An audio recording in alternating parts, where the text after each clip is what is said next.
Good evening, everybody. This is Gerald Celente, and it's Wednesday, September 28th, 2022. And again, we're very, very, very, very honored to have with us Judge Andrew Napolitano, the number one man when it comes to judicial authority and what in the world is going on in America and around the world, and particularly how we, the people of Slavelandia, have lost our freedoms because of the dictators in charge that imbeciles and morons call presidents have robbed us of our constitutional and our Bill of Rights. The Bill of Rights is, I guess it's like a currency that's no longer, the bill isn't worth anything because the judge wrote over here an article that'll be out, An American in Moscow. Welcome, Judge. Please tell us more about that. Let me just go back. Hi, Gerald. It's always a pleasure, as you and as your viewers know, for us to be together. Last week, my article was called "A Bill of Temporary Privileges," because that's basically what the Bill of Rights has become. Even though Madison authored it to keep the government away from our natural human rights, every single right in the Bill of Rights today is subject to the approval of the government. A right is a claim against the whole world. A privilege is something that someone in authority gives you. So the government, local, state, and federal, has turned the Bill of Rights into a bill of temporary privileges. Your social media is aggressive. You can't carry a gun. You're shouting at somebody who's about to get an abortion. That's not freedom of speech. We're going to arrest you. We're looking for your communication with foreign people. Forget about the Fourth Amendment. We'll listen to everything you say.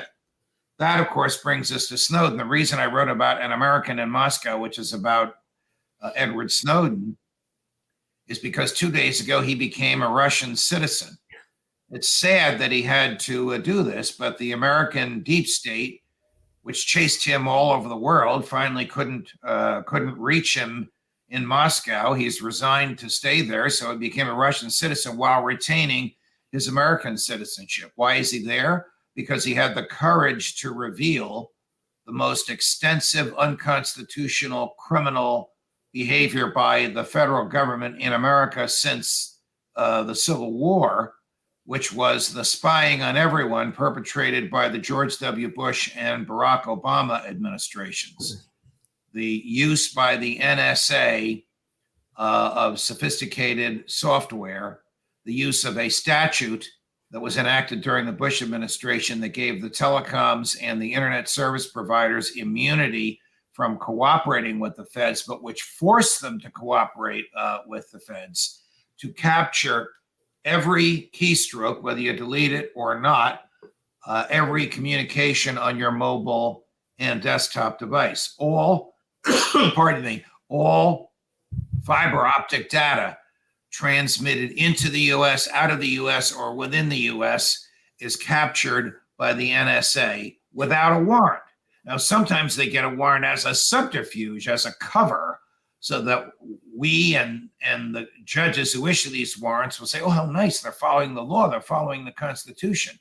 But in reality, it's just a subterfuge. All of this was revealed by Snowden, who was indicted by the Trump Department of Justice for the very same crimes for which the Biden Department of Justice is now contemplating President Trump. Trump, when Snowden was indicted, called for his execution. After 4 years in the tender mercies of his own intelligence community, Trump changed his mind and actually had serious conversations about pardoning Snowden. Should have pardoned Snowden and he should have pardoned Assange. They both are heroes who exposed painful truths about what the government does to people and what it tried to keep from us. You think so? When you just, you mentioned Madison. Why should we listen to anything Madison or any of the founding fathers said? They were racist, sexists.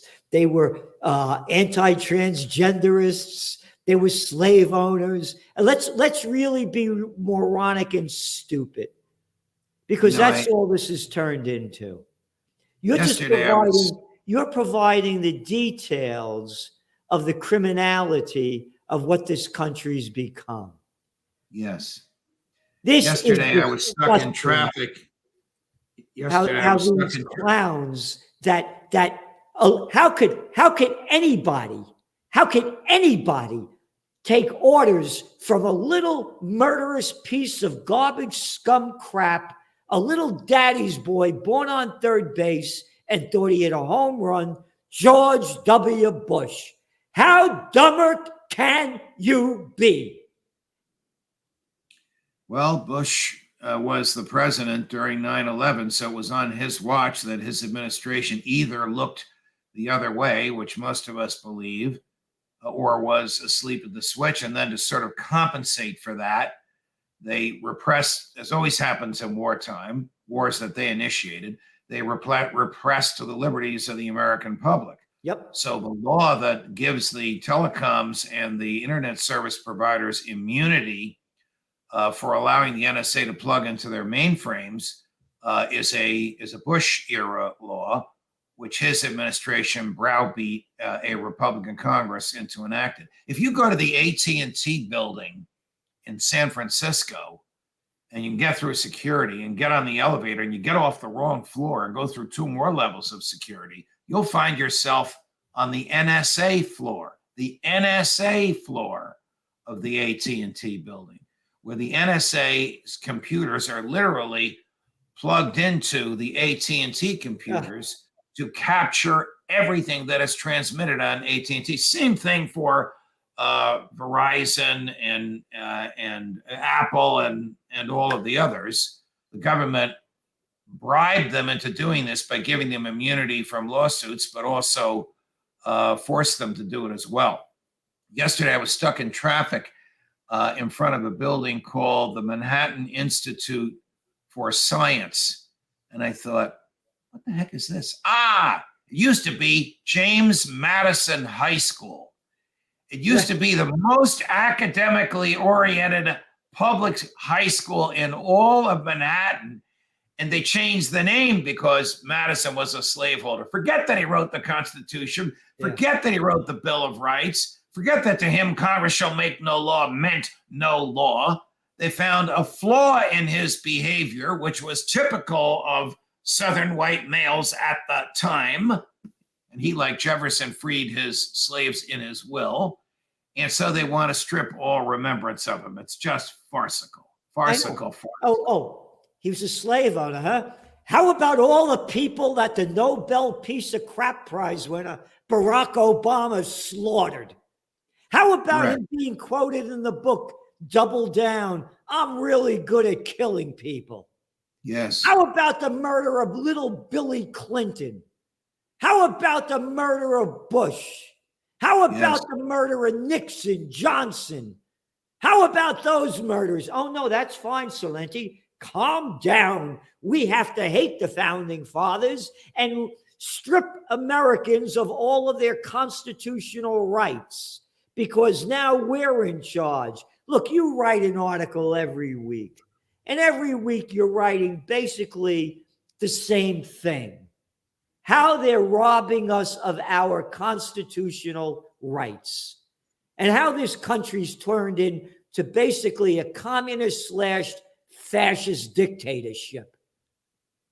You can't find a right articulated or implied in the Bill of Rights that is not materially interfered with by the government today. And it's not Democrats, it's not Republicans, it's big government. It's the big government party with a Republican wing that likes war and borrowing and a Democrat wing that likes war and taxing. And they're both driving us into oblivion. They both want to fight foreign wars.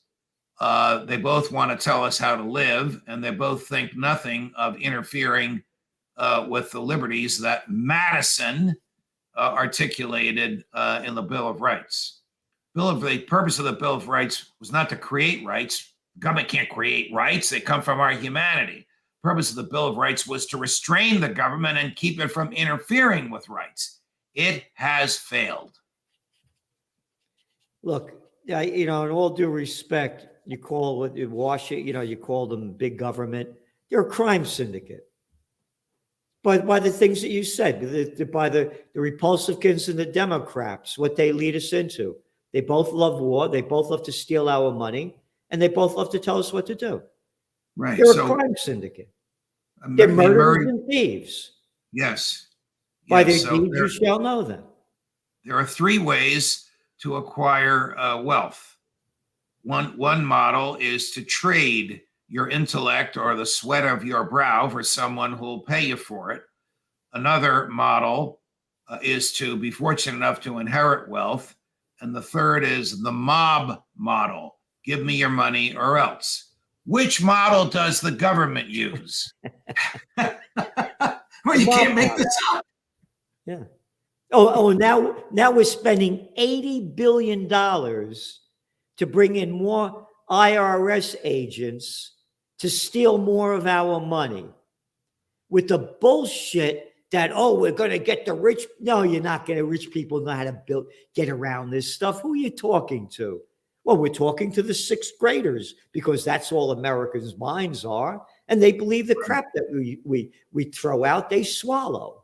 They're going to go after the small business people, all the little people, and they'll get every penny from us that they could steal. Correct.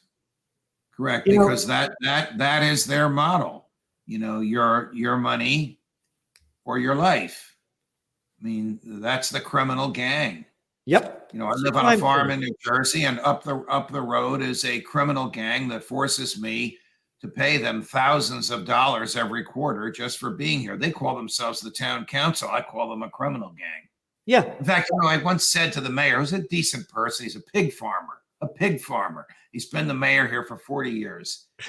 And I said to him, why don't you compete with the next town over for my tax dollars? Let's see who can provide me the more services for less cost. He goes, compete for tax dollars? That's the most communistic thing I ever heard of. I said, communistic? It's pure capitalistic. But you guys don't want to do it. You don't want any competition. Government succeeds because it has no competition. It has guaranteed clients, people, guaranteed income, our wealth, nobody to compete with. It's doomed to failure, and it's doomed to destroy us if we don't stop it. And I'm talking about a small town in a conservative part of New Jersey where there isn't even a Democratic Party. Yeah. Talking about how they're killing us in so many different ways, the United States is now Reuters reported that they're going to send another $12 billion more to Ukraine. And that brings the total up now to about $65.6 billion.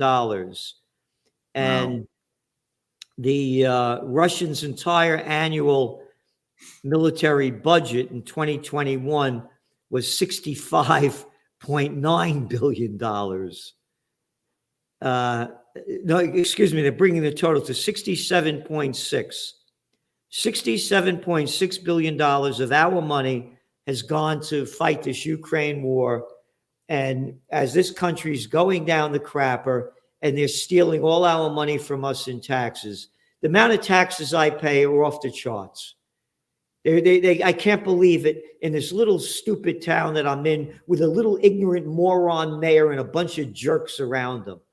And I got to pay for all this money. I got a little arrogant clown running the public school system. I think he makes like about $250,000, a superintendent, a super jerk, a super arrogant piece of crap. And it's all over.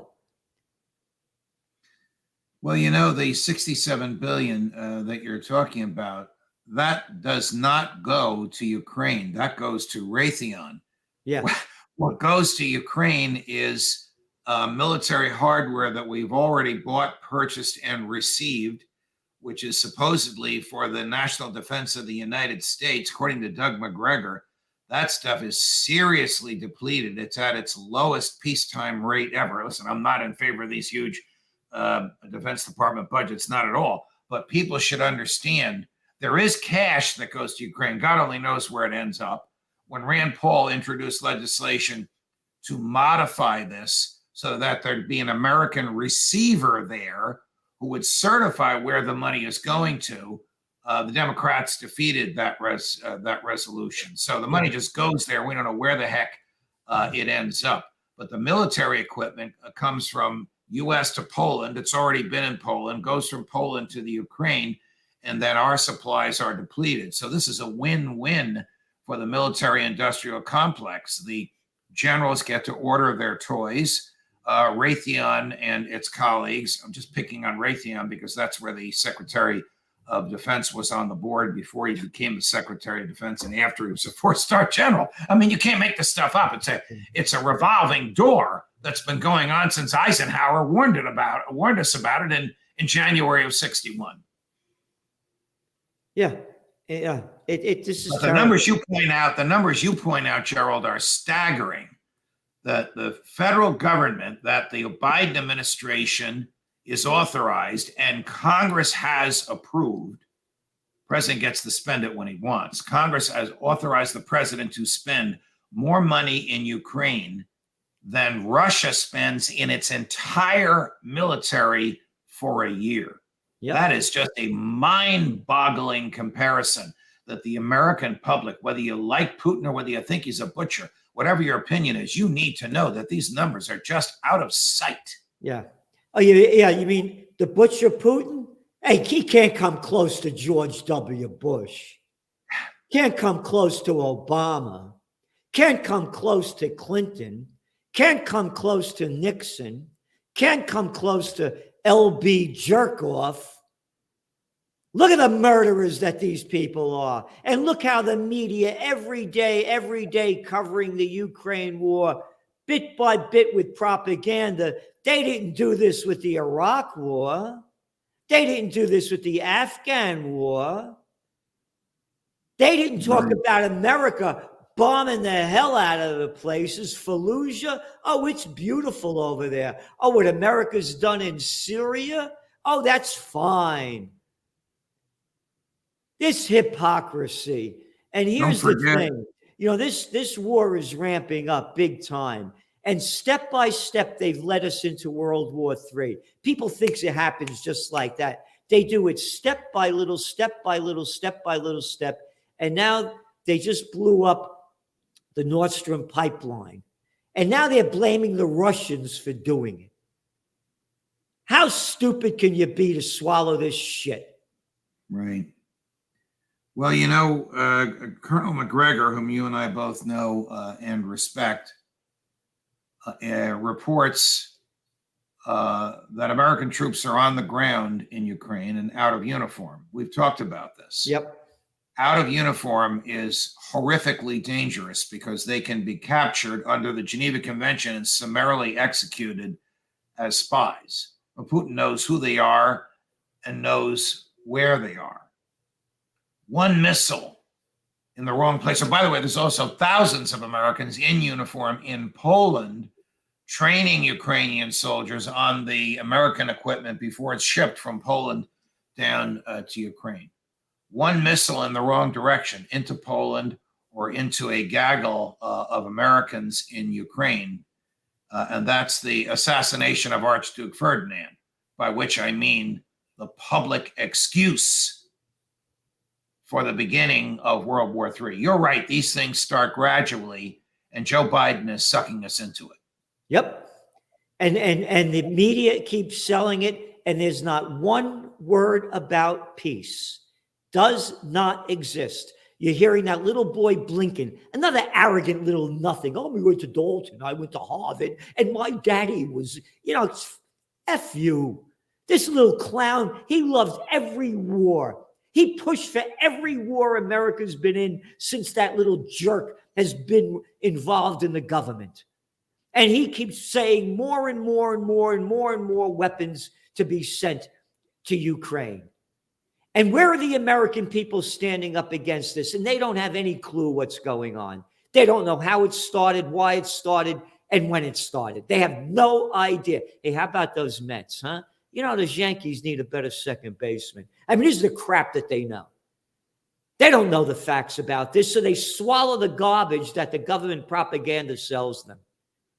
And they believe we should hate Russia because they've been selling it to us all our lives. When we were Right. kids, they had us hiding under desks in case the Russians dropped an atom bomb on us. Well, I mean, the Cold War Orwell, mentality is now it's turning into a hot war. I am so concerned. And you're hearing this this guy looks like he could be the great grandson of Goebbels, this Jake Sullivan, who's our national security advisor to Biden. Did you see this guy on TV last week saying that if Russia uses any kind of nuclear weapons, we will respond, blah, blah, blah, blah, blah, blah, blah?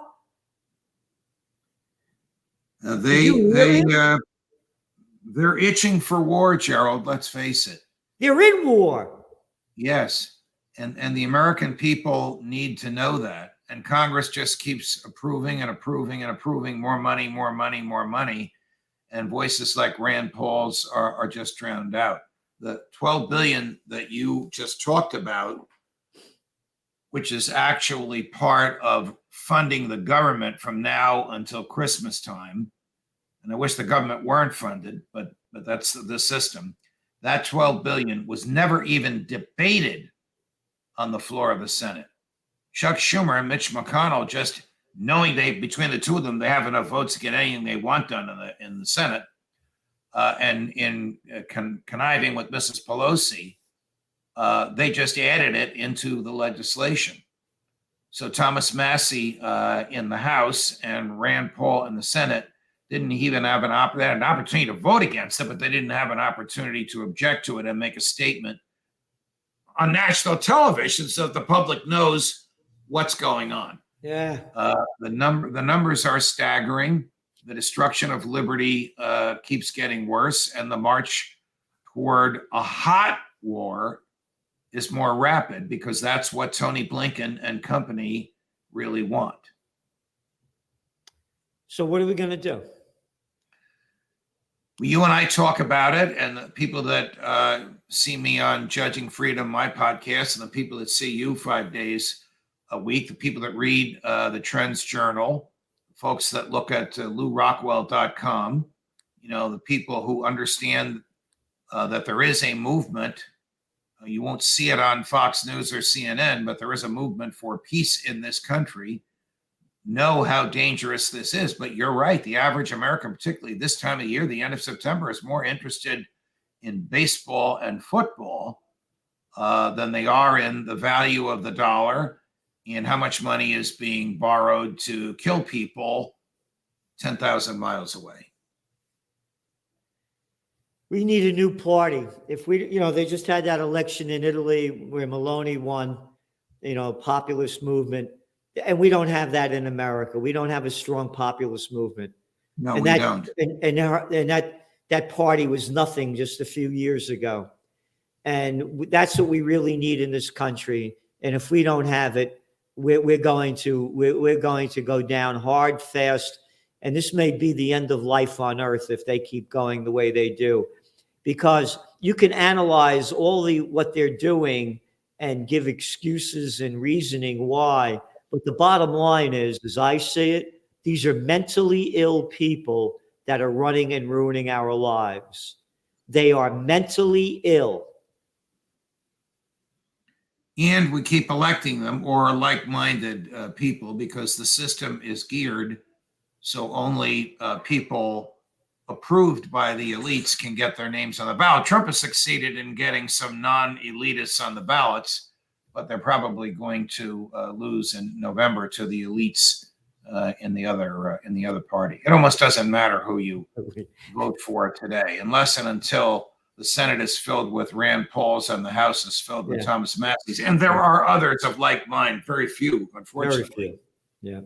Yeah. We're going to be stuck with this system. I think, and you and I have talked about this in private, and I know you want to go, but I think the American government will collapse like the Soviet Union did. Nobody will accept the dollar. It'll be worthless. People won't work for it anymore because they can't get paid.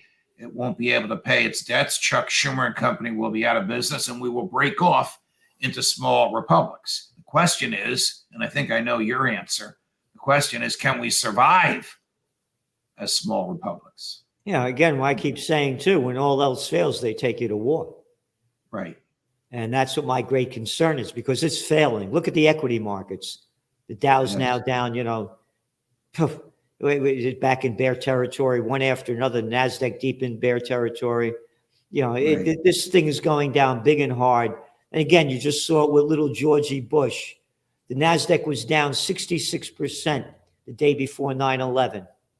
So too, and his ratings were plummeting because people saw what a jerk he was. 9/11 happened, the Afghan war happened. Boop, everybody forgot about it. They've artificially propped up the equity markets with the housing boom, with the subprime mortgages. Oh, you don't have a job, you don't have any money coming in, you owe money, you're in debt, don't worry about it. You could get a mortgage and get a house. Remember that one? Yes. So they artificially inflated everything. But again, when all else fails, they take you to war, and they've taken us to war.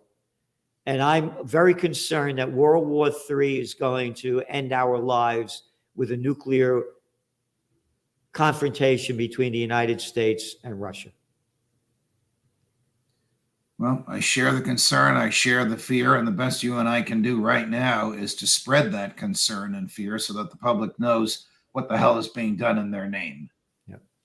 So thanks so much, Judge, for all you do. Great being on with you, and we'll see you next week. A pleasure to be on with you, Gerald. Thank you.